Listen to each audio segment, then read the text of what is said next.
এই যে ক্যাবিনেটটা দেখছো, এটাকে আমি আমার কিচেনে ইউজ করব বলে ভেবেছি। আসলে এই ক্যাবিনেটটা কিচেনে ইউজ করতে গেলে আমার লাগবে একটু এক্সট্রা হাইট। তার জন্য আমি এখানে যে হার্ডওয়্যার শপটা আছে বার্নিংস বলে, সেখান থেকে এরকম 4টে পা কিনে নিয়ে এসেছি এক্সট্রা। সেটাকেই একটা কাঠের মধ্যে আমরা স্ক্রু করে দিয়েছিলাম।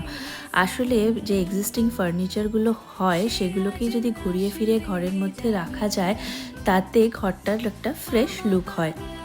ব্যাস তারপরেই স্ক্রু করাতে তারপরে এরকম লিকুইড নেল দিয়ে ভালো করে গ্লু ছড়িয়ে দিয়ে কাঠটাতে ক্যাবিনেটটার নিচে লাগিয়ে দিয়েছিলাম। আরও স্ট্রংভাবে যাতে কাঠটা ফিক্স থাকে তার জন্য চারপাশ থেকেও এক্সট্রা গ্লু আমরা দিয়েছিলাম।